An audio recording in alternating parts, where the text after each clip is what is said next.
Hello friends, तो आज हम सीखने वाले हैं बहुत ही इंपॉर्टेंट टॉपिक है कि how to form a covalent bond, कि कोवलेंट बॉन्ड का फॉर्मेशन किस तरह से होता है। तो बहुत ज्यादा इंपॉर्टेंट टॉपिक है कि हम इसमें क्या देखेंगे, फॉर्मेशन ऑफ कोवलेंट बॉन्ड, कि अगर हम कोवलेंट बॉन्ड का फॉर्मेशन करते हैं तो किस तरह से होता है। तो फॉर्मेशन ऑफ कोवलेंट बॉन्ड बहुत ज्यादा इंपॉर्टेंट है आप सभी के लिए। Formation of covalent bond, okay. तो सबसे पहले हम देख लेते हैं कि कोवलेंट बॉन्ड क्या होता है। अगर कोई आपके पास मॉलिक्यूल रहता है तो उन्हीं मॉलिक्यूल के बीच में कोवलेंट बॉन्ड बनता है। तो देखो, अगर मान ले हमारे पास हाइड्रोजन है, मतलब H2 एक मॉलिक्यूल है।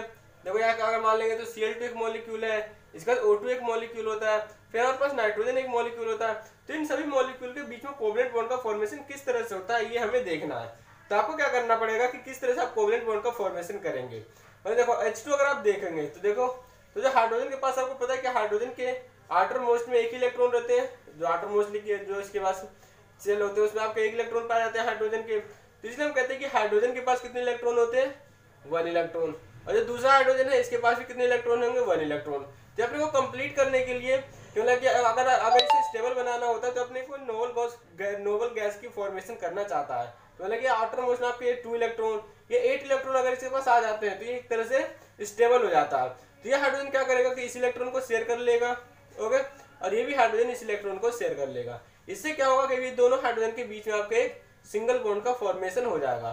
तो ये हमारा कोवलेंट बॉन्ड का फॉर्मेशन हो जाता है किसके बीच में, H2 के बीच में, ओके। अगर Cl2 की बात करेंगे तो देखो जो क्लोरीन होता है, तो क्लोरीन के आउटर मोस्ट में आपके कितने इलेक्ट्रॉन होते हैं, आउटर मोस्ट आपके 7 इलेक्ट्रॉन होते हैं क्लोरीन के। तो इस वजह से आपको 2 क्लोरीन के मॉलिक्यूल बनाने पड़ेंगे। तो सबसे पहले हम मान लेते हैं एक क्लोरीन का मॉलिक्यूल ये रहा और एक क्लोरीन आपके पास यहाँ, एक क्लोरीन का आइटम यहाँ और एक क्लोरीन का आइटम यहाँ है। Cl2 एक मॉलिक्यूल है। तो देखो इसके बाद हम 6 कितने बना लेंगे, 6 यहाँ और एक यहाँ 7, और इस क्लोरीन के लिए बना लेंगे एक यहाँ पर।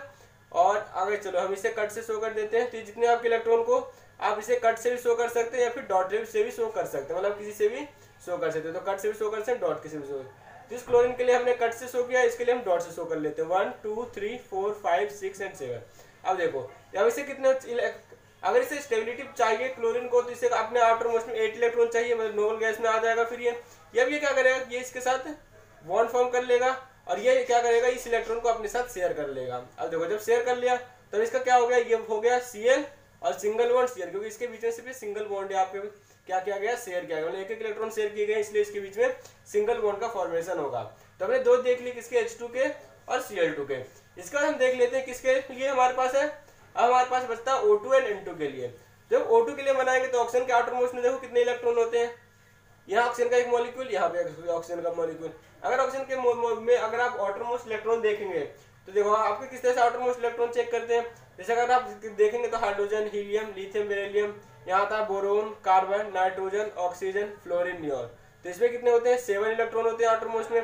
इसमें 6 होते हैं, इसके आप में 5 होते हैं, इसमें 4 होते हैं, इसमें 3 होते हैं। तो ऑक्सीजन में आपके 6 होते हैं, तो आपको यहाँ 6 इलेक्ट्रॉन बना लेंगे, 1 2 3 4 एंड 5 6। मैंने यहाँ बना ली। इस ऑक्सीजन के लिए मैं बना लेता हूँ 1 2 3 4 5 एंड 6। अब देखो अब ये क्या करेगा, जो 6 से अगर इसे 8 चाहिए तो इसे 2 इलेक्ट्रॉन ये ले लेगा, इसे भी 6 से 8 चाहिए तो ये 2 इलेक्ट्रॉन को क्या कर लेगा, शेयर कर लेगा।